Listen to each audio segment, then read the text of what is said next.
You're with Books to Change and Homes That Heal. Welcome to Books to Change. I've got another book I want to share with you. This is an oldie but a goodie, Homes That Heal and Those That Don't by Athena Thompson. I picked this book up at my first NESE conference. That's the New England Sustainable Energy Association. NESE covers the New England states, Pennsylvania, New York, New Jersey, Delaware, and is a powerhouse, not for profit, that is educating about healthy buildings, sustainable buildings, energy use reduction, communities, multifamily, passive house. There's all kinds of governance, a whole bunch of things that they're working toward, and they're building a community of practitioners, which is really quite wonderful.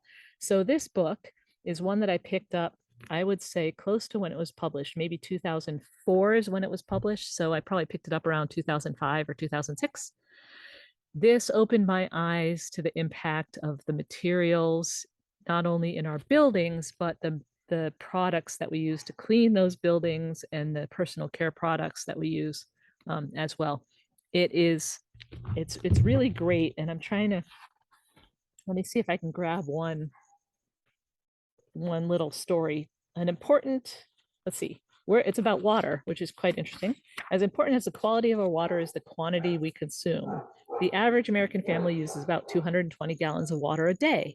That's about twice the average of consumption in Europe. And Europe is also very high related to a lot of countries. Um, so wasting water is actually another form of pollution. So that's one thing. There's a story in here that caught me. I'm just going to tell you the story instead of trying to find it. It's a story of going into the shower in the morning and, washing your hair and starting your day.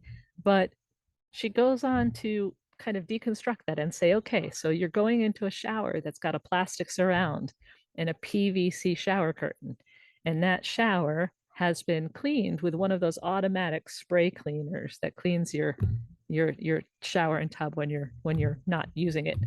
And then you turn on the warm, hot water, and it's all misty and moist, and you wash your hair with one product, and you wash your face with another product, and you um, wash your body with another product, and then you get out of the shower and you apply deodorants and lotions and cosmetics, and you're doing all of this in moist, and your largest organ is your skin, which is absorbing all of those toxins. And the thing is, we have tested very few toxins in products, and we've tested none of them in combination. So you're putting your body into a moist, hot environment, which is perfect for absorbing all of these things.